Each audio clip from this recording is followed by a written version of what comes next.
The Delhi Red Fort blast, a tragedy that shook the capital, leaving 8 dead, more than 20 injured.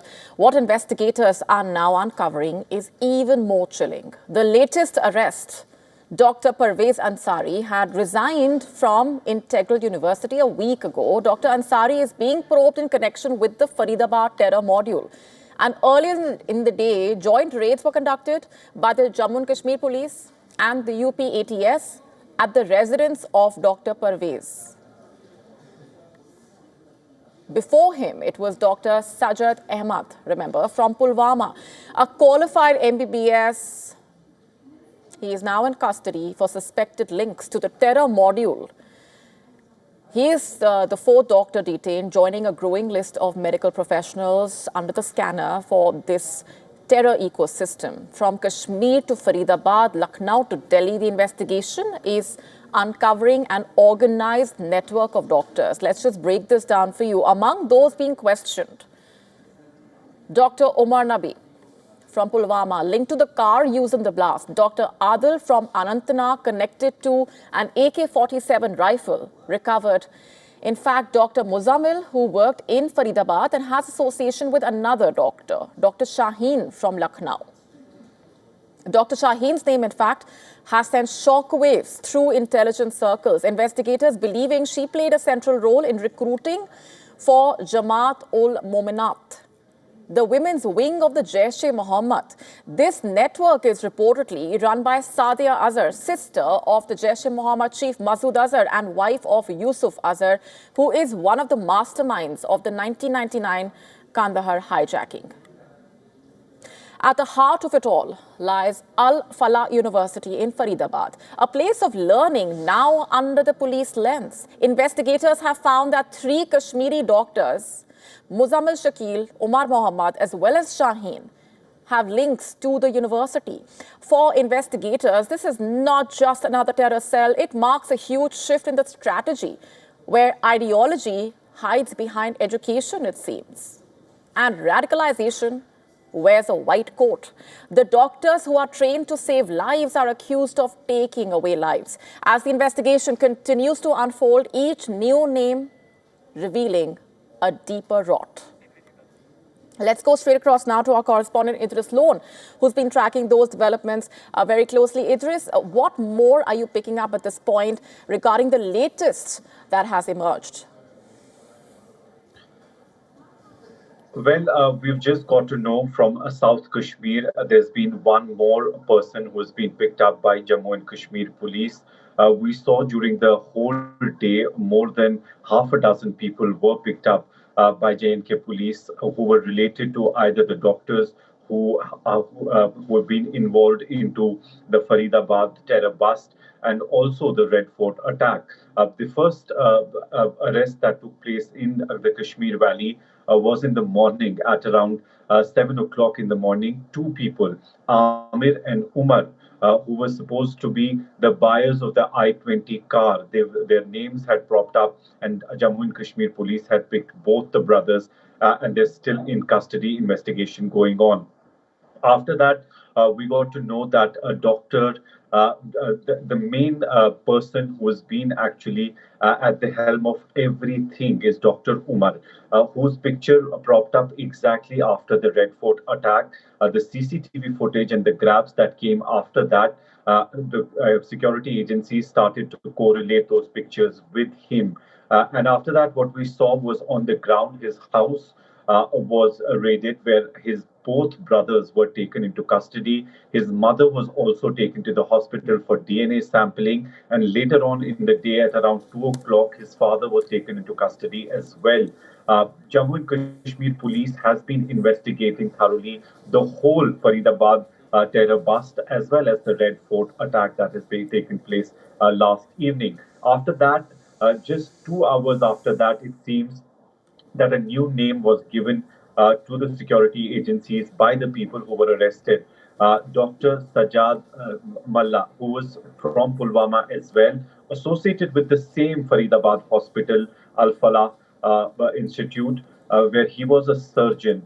And he's in custody as well. We've been told that he's being questioned by Jammu and Kashmir police. And just 2 days ago, he got married in his own village. While as the arrests continue, Jammu and Kashmir police is trying hard to make sure that the whole network that was involved in storing so much of arms and ammunition, along with 2,900 kgs of explosives, and that explosive was not found in Jammu and Kashmir but was taken to Faridabad, very All close right. to the national capital. So that is one of the biggest worries, where they got all that material from. And now we've also seen the government colleges have put out a circular that everyone who has a locker in government medical colleges needs to put in their own names on top of those lockers. And if at all there is no name in the locker, that will be taken out from the government medical college facilities. Right. Those are the fresh details that have emerged at this point. At the same time, a string of unanswered questions. Stay with me. Idris, let's also play out for our viewers this report that our correspondent Nikita Singh has sent us from outside the campus of Al Falah in Faridabad. Take a look. Now, this is the rented accommodation from where the police and security agencies recovered explosive material. Okay, now, of course, this place is empty now, but this is where, for months under Muzammil's possession, 360 kgs of ammonium nitrate was kept, along with ammunitions and timers and about 83 cartridges. The police raided this place and recovered the explosive material along with the ammunitions. And it was here for months under Muzammil's possession. All right, let's also piece together for you what the Delhi police have been getting together as far as the details in the blast are concerned vis-a-vis the route that was taken. The entire 11-hour journey of that Hyundai i20 car that exploded near the Red Fort metro station. And before we talk about Monday's 11-hour trail, let's just take you a few days earlier to the blast. On your screen is the footage of a white Hyundai i20, the same car that would later explode near Delhi's Red Fort. The footage is from the 29th of October, to be precise. The vehicle was spotted in Haryana at a pollution control station around 4:20 p.m. that day. Fast forward to the day of the blast. CCTV footage showing the car leaving Faridabad around 7:30 in the morning. It was first captured outside Asian Hospital. At 8:13 a.m., it crosses the Badarpur toll plaza and enters Delhi. Minutes later, at 8:20 a.m. to be precise, it is seen near a petrol pump in the Okhla industrial area. We are mapping it all down for you. At 3:19 p.m. IST, the car enters the Red Fort parking complex, where it stays parked for nearly 3 hours. It exits at 6:22 p.m. and just 24 minutes later, at 6:52 p.m., the car explodes, turning into a fireball near the Red Fort. CCTV footage from earlier in the day showing the car coming out of the parking lot minutes before it exploded, barely half a kilometer away. The footage showing only one person in the car, but the probing agencies are yet to confirm the identity of the car driver. Sources saying that this could be Dr. Umar, the same man that Jammu and Kashmir police has been on the lookout for.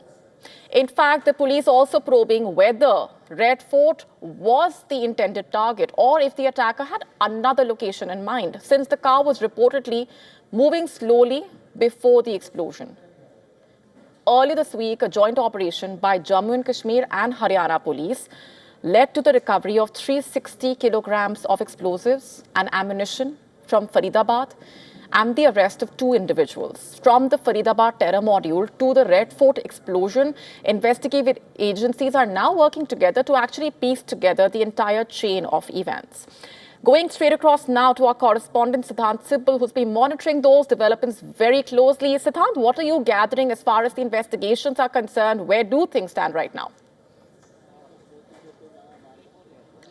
Well, I'm standing at the location where the blast happened. It's been 24 hours, and all throughout the day, we have been receiving reports of the investigation, but also the high level meeting that has been chaired by the Indian Home Minister. When it comes to investigation, now the authorities believe that the bomber suspect was attempting to flee and was panicking in the aftermath of the investigating agencies.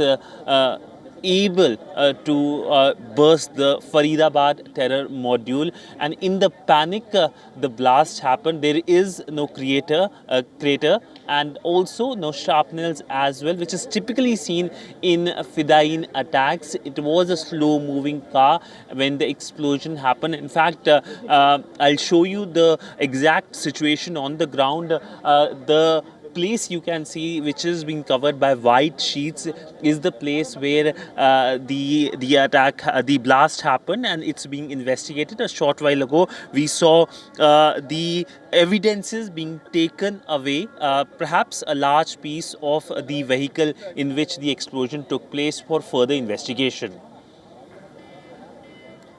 All right, stay with me, Siddhant, as we've been talking about the details that have emerged so far and what is known so far. There's also the aspect of what is not known so far. So that brings us to the string of unanswered questions at this point. It's been over 24 hours since that explosion in the national capital. And as those investigations continue and we piece together those developments for you, at this point, there are several questions hanging in the air. As far as the terror module that was busted is concerned, was the Delhi blast linked to the module? If yes, to what extent? Did the car bomber escape after the Faridabad bust? Did the explosion go as planned? Or was it premature? Also, what happened to the bomber? What's the status? Did the bomber die in the car itself or escaped? Who were the others seen in the car on the 29th of October? We just told you about what is known about the route taken. The car with the bomber was parked for over 3 hours in the parking lot, like we just said. Why is that? What was happening during that duration? How exactly was the blast carried out? Also, did the agencies miss the plot after the Faridabad and Saharanpur bust? That's the immediate question also surfacing. And as the interrogation of the arrested overground workers continues, agencies believe that all remaining links of that module will be uncovered soon. And as we continue to keep a close eye on the latest emerging and monitor those inputs trickling in, let's go straight across now to our correspondents who have been tracking those developments very closely. Coming to you first, Idris, you were telling us about the latest arrest. Let's just piece together for our viewers what is known about that terror module so far and to what extent the Jammu and Kashmir police has been in touch with the investigation agencies in Delhi and what you're picking up on that front. And the very fact that we're talking about these doctors being a part of this network, which is a huge cause of concern. Well, absolutely. It has been quite Jammu and Kashmir is so many doctors would have been involved in one such terror module. If we go from the beginning, it all started with one of the poster gangs, it was called.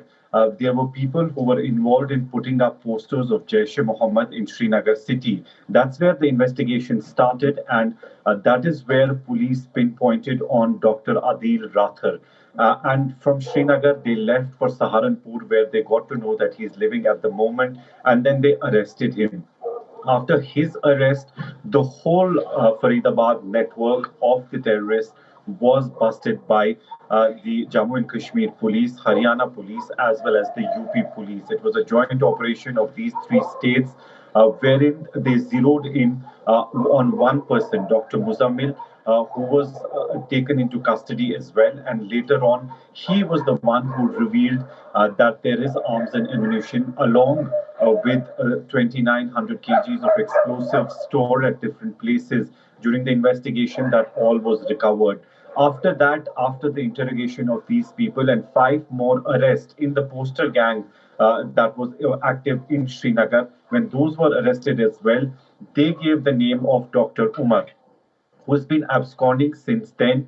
And since yesterday, we saw the CCTV grab wherein security forces are trying to correlate whether the man who was driving the I-20 car was Dr. Umar, who was absconding in the Faridabad terror module. And since then, we've seen his whole family, which includes two of his brothers, his father, and mother were picked up by Jammu and Kashmir police for investigation. His mother, especially for the DNA sampling, because the investigative agencies want to correlate the DNA of the person who was inside the I-20 car when it blasted. On the other hand, what we are seeing on the ground also is that there are many people now being picked up from different parts of South Kashmir. There were two brothers early in the morning who were also picked up because they were the owners of the I-20 car at one point of time, because it had changed many handles since it was sold by the first owner of the car. After that, what we've seen on the ground that few family members of those doctors who have been arrested have also been called for investigation, but most of them were let go. But some of the family members still in custody and being investigated. One of the main concerns which the security agencies are right now concerned about is the role of Dr. Umar, whether he was there present at the time of the attack outside the Red Fort, whether he was driving the car, or whether he died or he managed to escape from the spot. Right, stay with me, Idris. Going back across now to Siddhant Sibbil, who I believe has further updates for us. Siddhant, also, we just discussed the aspect of Al Falah University and being under the scanner. What are you gathering on that front? Also, the key unanswered questions, like we just talked about, to what extent, if at all, is there a link between the Delhi blast and this terror module that was busted? Well, picking up the pieces was something that was happening all throughout the day, a day after the blast in Delhi, right in the heart of Delhi, in front of the Red Fort, in front of Chandni Chowk, and coming on the day when the authorities were able to burst the Faridabad module linked to that university which you mentioned. Now, when it comes to terming this blast as an act of terrorism or a terror attack, we haven't seen that happening so far. We haven't seen usage of that specific word. But the Delhi police was probing the case in its entirety under the anti-terror UAPA law. Also, the case has been handed over to the NIA. The forensic teams are taking evidences. We saw those visuals, the evidences being taken away short while ago as well. It could take some days before a definite answer comes, but it is for sure that what the authorities believe is that the link between the Faridabad terror module being bursted and this blast happening was simple. That one of the suspect, the bomber, got panicked. He, in an attempt to make sure that the explosives are thrown somewhere or disposed of, was trying to take it somewhere, and the explosion happened. Now, there are, of course, other follow-up questions as well, that what was his next step, why was he using this particular route? So that is something that we need to wait before answers come. I do believe that tomorrow there will be more investigation and more outcomes. Yes. And we will be keeping a close eye on those updates trickling in. Thanks very much, Idris and Siddhant, for now. Now, agencies across India are trying to piece together the clues to try and unravel that plot behind that Red Fort blast. Questions being raised over the several provocative videos released by Pakistan-based terrorist groups just a few days before the Delhi blast. Pakistan-based terror groups Lashkar-e-Toiba, Jaish-e-Mohammed being closely monitored. The focus is on their activities in the run-up to that blast. No direct link has emerged yet, but security agencies are on high alert, of course. Intelligence agencies have warned that Bangladesh could be turning into a launchpad for anti-India attacks. Terror group Lashkar-e-Toiba reportedly seeking to expand its network there. Operatives are being sent to radicalize local youth and provide terror training. LET commander Saifullah Saif has called for jihad against India, claiming his operatives are active in Bangladesh and ready to respond. The developments in Dhaka are particularly concerning. Pakistan's Navy Chief Admiral, in fact, recently had visited for 4 days, and a Pakistan ship was docked at the Chattogram port for the first time since 1971. Hafiz Saeed, the founder of the Pakistan-based terror group Lashkar-e-Toiba, is considered the mastermind behind the 2001 parliament attack, the 2008 Mumbai terror strikes. Officially, according to Pakistan, he is serving a prison term, but multiple intelligence reports indicating that he and his network remain operational, enjoying the blessings of the Pakistan establishment. India, remember, targeted Hafiz Saeed's terror outfits, launchpad and headquarters during Operation Sindoor. Indian forces demolished terror camps in Bahawalpur and Muridke. India's precision strikes targeted these terror hubs in those strikes, and despite the crackdown, Lashkar-e-Toiba had reportedly planned a major rally on the 2nd of November in Lahore, marking its first large public gathering since Operation Sindoor.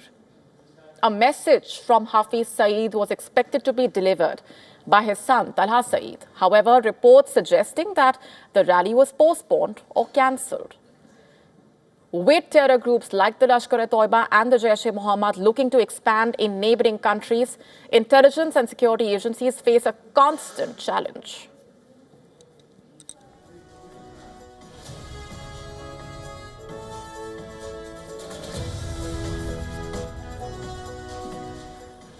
Let's now get you these updates on how the Pakistan Taliban has claimed responsibility now for the suicide blast outside a court in capital Islamabad. That's the latest. Remember, it claimed at least 12 lives, injuring 27 people. The suicide blast occurred near the entrance of the court complex. In fact, this remains typically crowded, and in a statement, the Pakistani Taliban claimed that they had targeted judicial officials during their attack.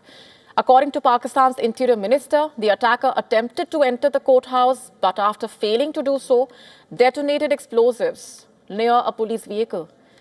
The burnt remains of a car have been spotted outside the court building.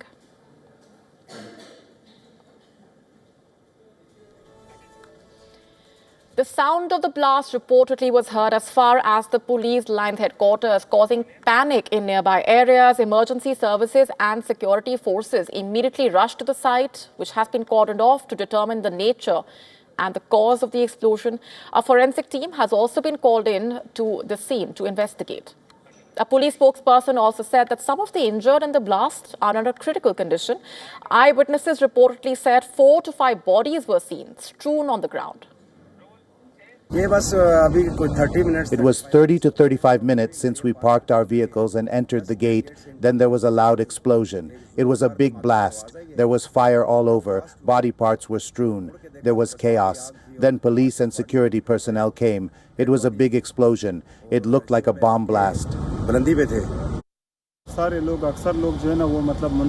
People started running, and it caused a chaotic situation. There was a rush of people, vehicles and bikes. Many of the victims were bystanders. The blast smoke as well, it was powerful and horrifying blast. And this comes just a week after at least 12 people were injured after a gas cylinder exploded in the basement of the Supreme Court of Pakistan, triggering panic across the top court building. The blast reportedly occurred during repair work on the central air conditioning system of the building. In recent time, Pakistan is facing a resurgence of terror attacks, which Pakistan officials attribute mainly to armed groups allegedly sheltering on Afghan soil. Kabul has refuted that charge repeatedly. We've been telling you about this. The Taliban saying that it is Pakistan's internal problem. A surge in recent attacks also prompted a clash between Pakistan and Afghanistan, marking their worst fighting across the border in years. Switching gears for now, the battle for Pokrovsk reaching a breaking point. Russia deploying 150,000 soldiers into a grinding assault that's turning eastern Ukraine into an inferno. President Zelensky saying his forces are holding the line, but the Kremlin's war machine is tightening its noose around that strategic city. And Ukraine is digging in as Russia's war machine hammers the front line. Take a look.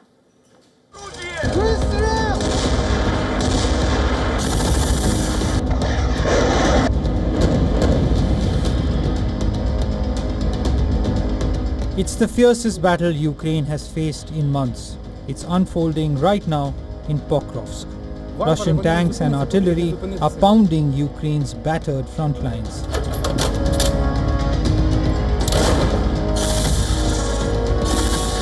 Airstrikes thunder across the skyline.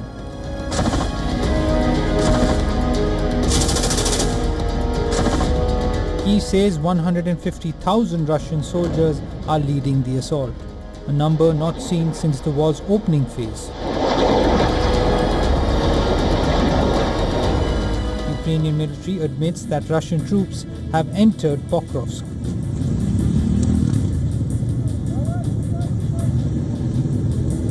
Ukrainian forces dug deep in shattered villages around Pokrovsk and Dobropilya. They say they're holding firm, but the cost is brutal.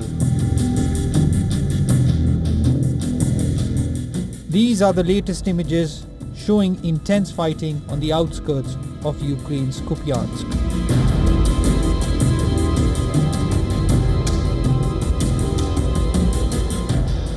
Further south, Russia launched drone strikes on Odessa, damaging energy and transport infrastructure, plunging parts of the city into darkness. Ukraine's Air Force claims to have downed most of the incoming drones, yet key fuel depots and rail links were hit.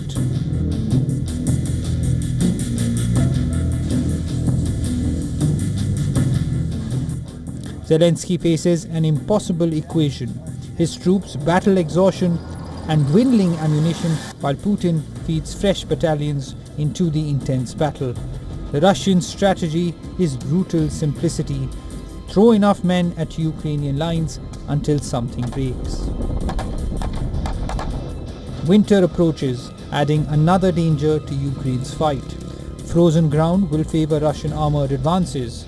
Ukraine's defenders know the coming weeks will determine whether the front lines will stand or fall. Bureau Report, WION World is One.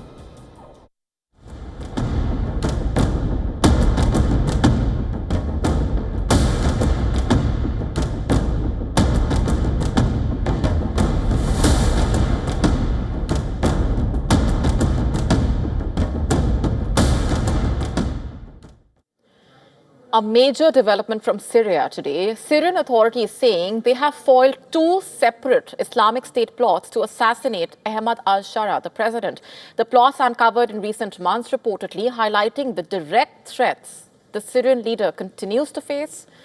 At the same time, in a historic move, Syria has formally joined the US-led global coalition against ISIS, making a big step in the cooperation, marking a big step in the cooperation between Damascus and Washington against terror.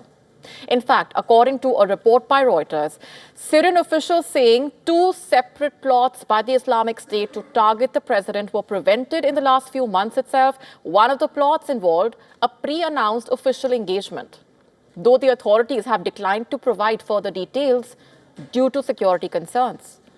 The Syrian Information Ministry confirmed that Islamic State continues to pose a real security threat to Syria and the region, noting that multiple attacks on public sites, including places of worship, have been foiled over the past 10 months.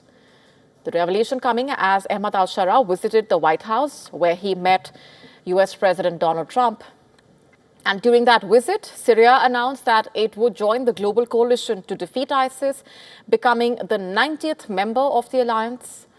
US officials have said Syria would partner with America to eliminate ISIS remnants and halt the flow of foreign fighters.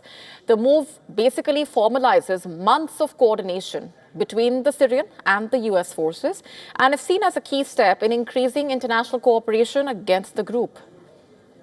A senior US official also confirmed that Syria would resume operations at its embassy in Washington to support counterterrorism, security, economic coordination.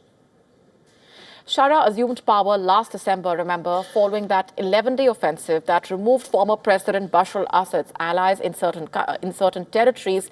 Before becoming president, he led Hayat Tahrir al-Sham, an Islamist rebel group formerly affiliated with the Al-Qaeda, but broke ties in 2016 and has since waged that ongoing campaign against ISIS. Despite these efforts, Syria remains deeply fragmented with repeated bouts of sectarian violence and attacks on civilians and security forces. Just over the past weekend, the Syrian Interior Ministry launched a nationwide operation targeting ISIS cells, arresting more than 70 suspects. Shara's announcement of joining the US-led coalition represents a strategic shift for Syria, which has historically been aligned with Russia and Iran. And according to analysts, this could open the door for further international support for Syria's long-term reconstruction and rehabilitation. The fight against ISIS remains far from over. In the month of June, a suicide bombing at a Damascus church killed 25 people, an attack blamed on ISIS, though the group did not claim responsibility. Syrian officials say continued cooperation with the coalition is essential to prevent future attacks and to stabilize the country.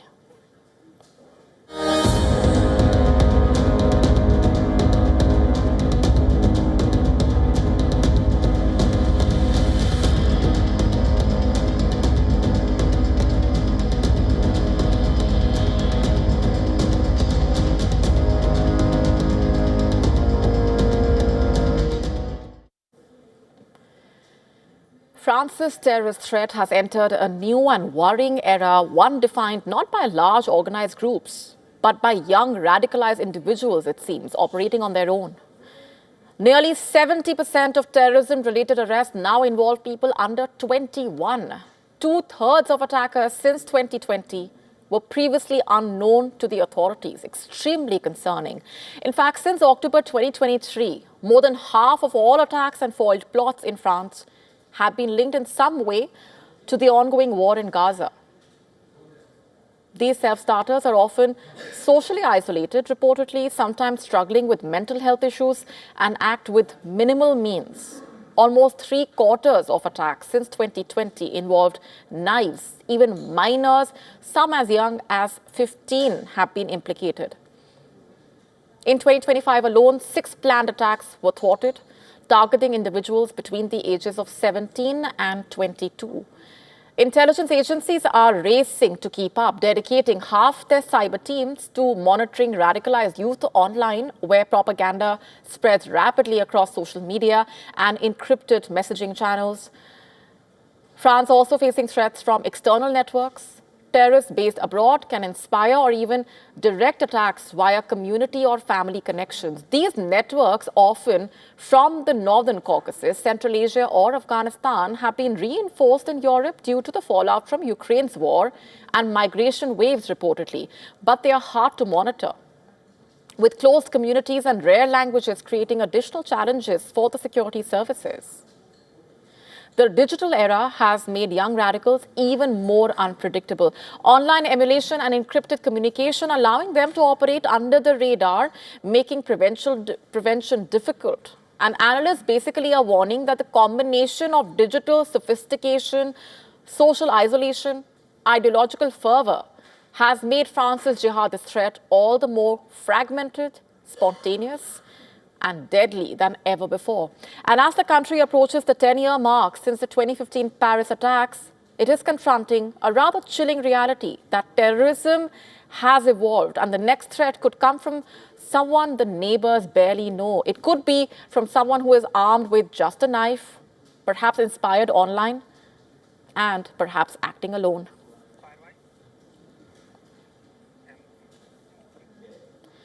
Ahead of the brutal winter war with Russia, Ukraine has been rocked by a massive corruption scandal in its energy sector. The war-torn country's Anti-Corruption Bureau has just launched an investigation into a $100 million kickback scheme, allegedly involving the state nuclear power company. Officials say a high-level criminal network, including top advisors and security personnel, forced the contractors to pay illegal kickbacks of up to 15%. The scandal comes as Ukraine braces for a harsh winter and ongoing Russian attacks on its power infrastructure. Ukraine's president and the prime minister have vowed full cooperation, while the opposition parties are calling for the resignation of the entire cabinet. Now, this probe has basically shaken the heart of Ukraine's energy sector, raising once again serious question marks over transparency and accountability in the Ukrainian wartime government. Ukraine's anti-corruption agency says it is investigating a high-level criminal network that allegedly funneled $100 million through a complex kickback scheme in the state nuclear sector. And reports claim the scheme involved a businessman, a former advisor to the energy minister, and also the organization's head of security and 4 back office employees. Investigators say the individuals pressured contractors to pay illegal benefits ranging from 10 to 15%, threatening to block payments or remove suppliers from contracts. Remember, the organization operates 3 nuclear plants, supplying more than half of Ukraine's electricity.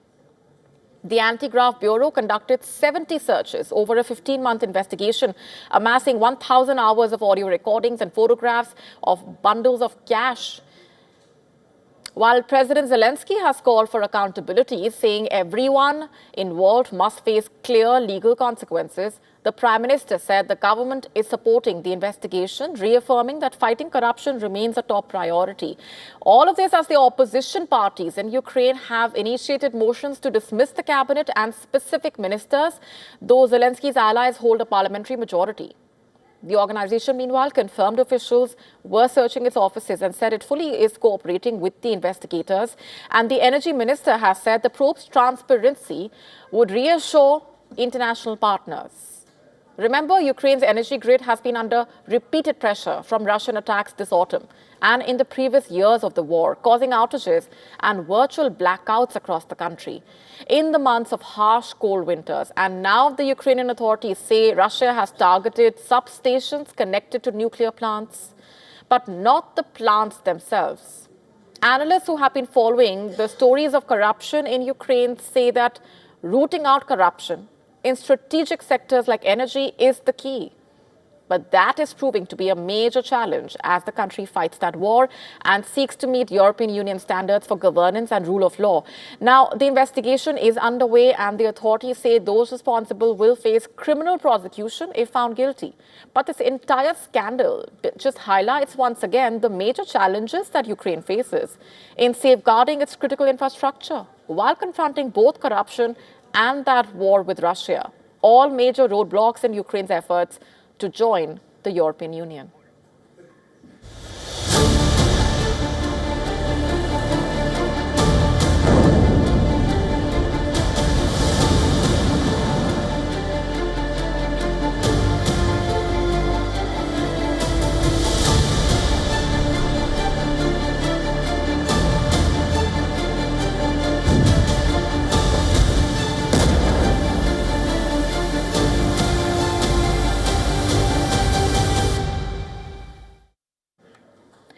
A shadow war unfolding high above European heads in space. Germany and the UK are now warning that Russian satellites are no longer just orbiting silently. They are stalking, spying, even jamming strategic satellites used by Western powers. Pointing to Russian reconnaissance satellites recently observed tracking Intersat satellites used by German forces and allies. The German defense minister has called it a fundamental threat can no longer be ignored, says that the concern is real as it is disrupting satellite communications that could cripple just about everything from military operations to civilian broadband, navigation, emergency systems. The UK Space Command has sounded similar concern. In fact, it says Russian satellites are shadowing British assets on a near weekly basis, using advanced payloads to collect sensitive information. They are calling it a form of electronic espionage, unlike anything seen before. Analysts describe some Russian satellites as sleeper cells. They are silently lurking near European satellites, reportedly, waiting to intercept data or potentially launch attacks, allegedly. While Moscow denies any offensive intentions, NATO warns these activities represent a growing militarization of space. Even nuclear threats have been raised in strategic circles, with Russia vetoing UN efforts to prevent space-based nuclear weapons.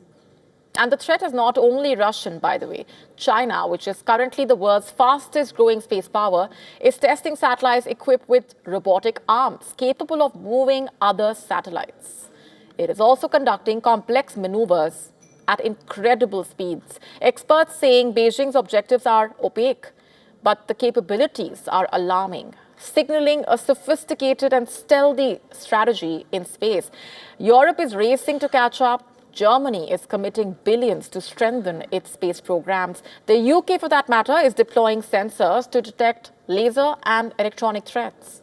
France is developing bodyguard satellites to shield vital assets.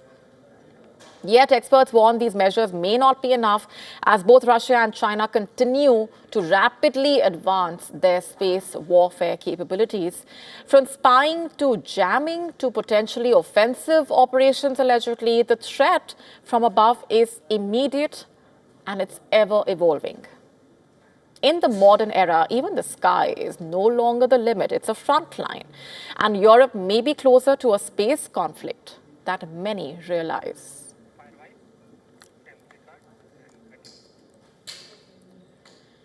A strange voice from deep space, a mysterious object, has just sent out a signal aimed directly at our planet.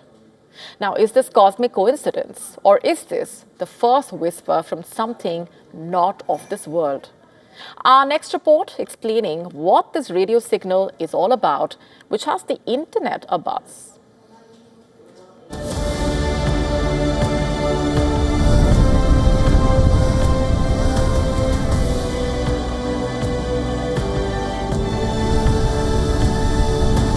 It happened in the dead of night.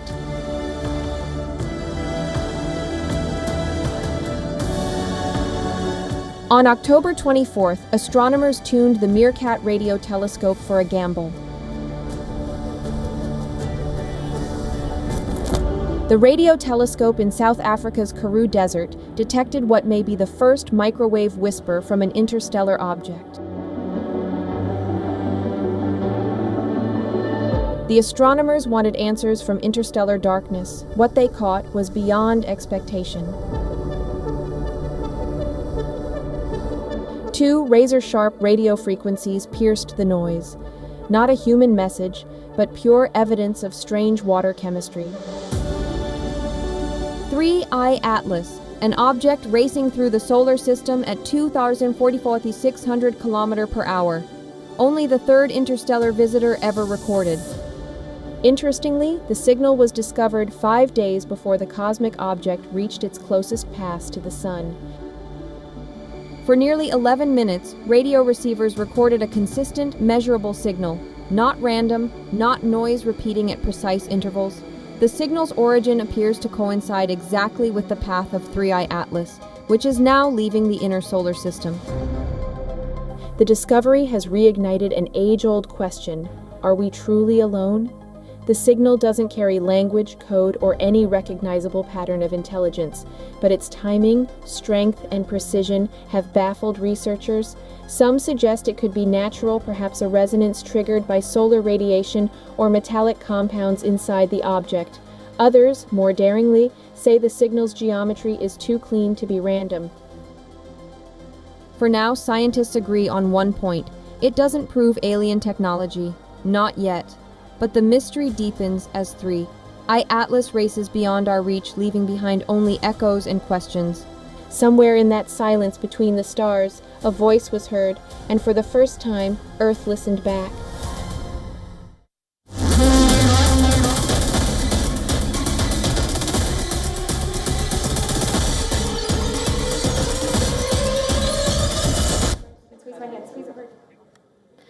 Canada has officially lost its measles-free status after the deadly outbreak of the disease has swept the country. The outbreak, largely among unvaccinated communities, has already claimed the lives of 2 newborns and has also heightened concern about public health vulnerability there. This is a major setback for a country that was declared measles-free way back in 1998.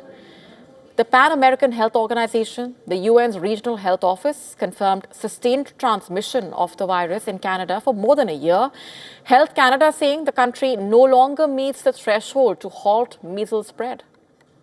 In fact, since October 2024, the outbreak has primarily affected under-vaccinated groups, including certain Mennonite Christian communities who refuse vaccine for religious reasons, reportedly.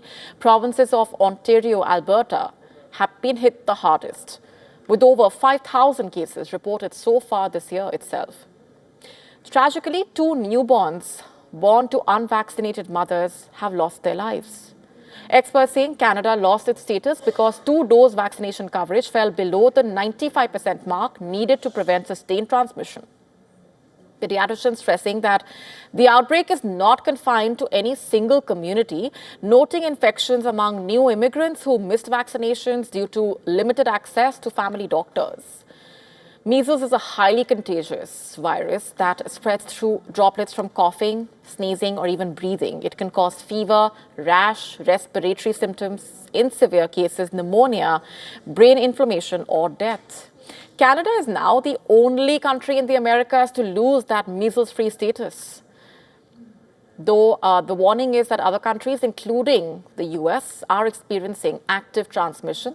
In 2025, the United States faced its worst outbreak in over 30 years, with more than 1,600 confirmed cases. Health experts warning that growing vaccine resistance fueled by misinformation continued to put populations at risk.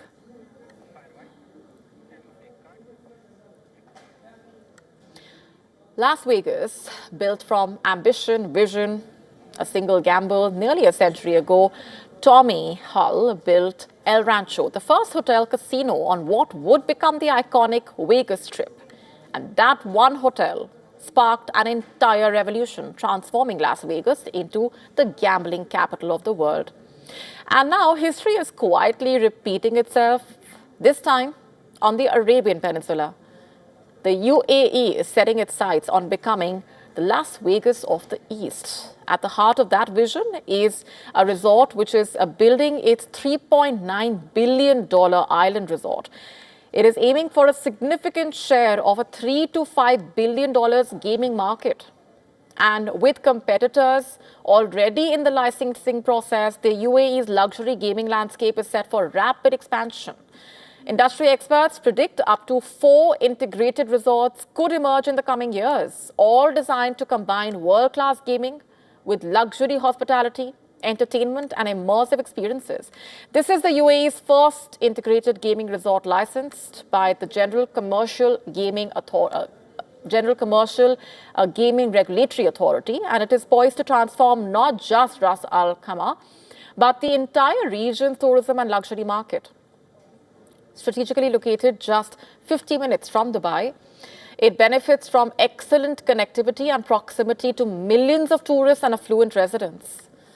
Targeted marketing is already underway, and it anticipates that the resort will add $345 million to its joint venture earnings and aims to cement the UAE as a new global hub for luxury entertainment, much like Las Vegas, which evolved from gambling alone into a city of experiences. The UAE is planning more than just casinos. These resorts promise world-class hotels, high-end dining, entertainment shows, and immersive cultural experiences, giving the tourist the thrill of a global tour without leaving the Gulf as such. From the deserts of Nevada to the sands of Ras Al Khaimah, the vision is clear: to turn a desert into a destination that dazzles, entertains, and transforms economies.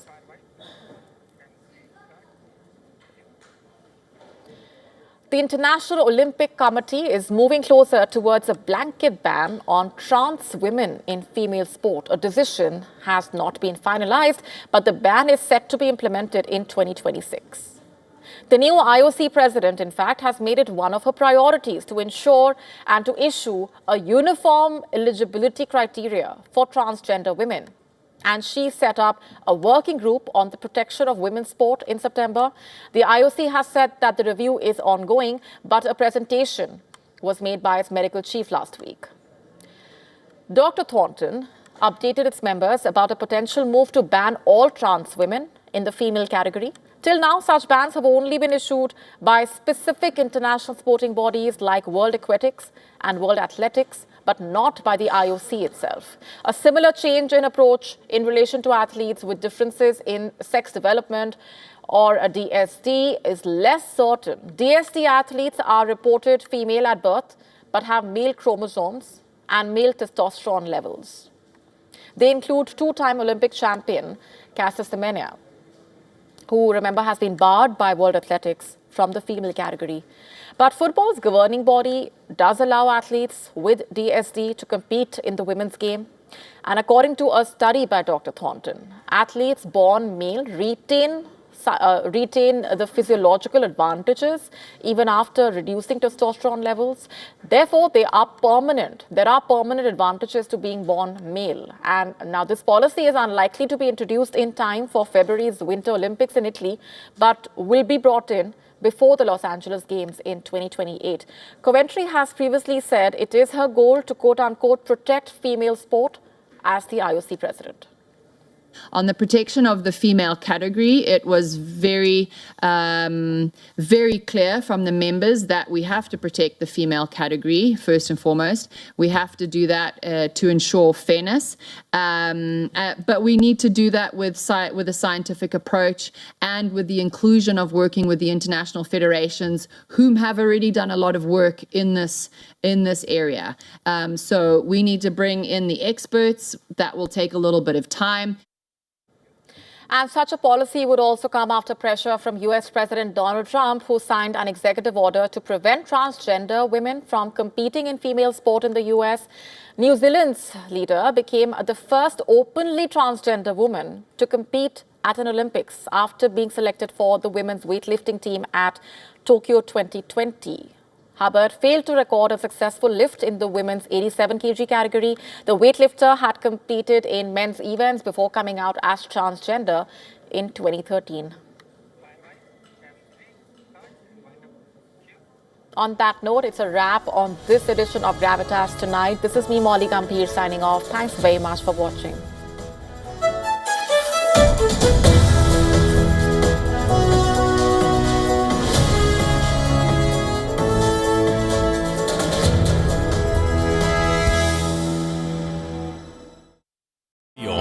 India's global voice, the channel that brings you the biggest stories from across the world through India's lens. Now available in more than 190 countries worldwide. Because we believe that the world is one. Watch us in Africa, Europe, USA and Canada, South America, Asia Pacific, Middle East and North African regions. Also available on these digital platforms across the world. WION. World is one. From the bustling trading floors of Wall Street to the vibrant exchanges of Asian stock markets, WION breaks it down for you to make sense of what's happening. As we reveal the key factors behind events, strategic battles, and the game-changing business decisions that shape the world. We bring you all of this and more on World Business Watch. Rashtriya Swayamsevak Sangh. To some, it's an extreme ideology. To others, it's the very soul of India. To some, it's rebellion. To others, it's a principle of nation building.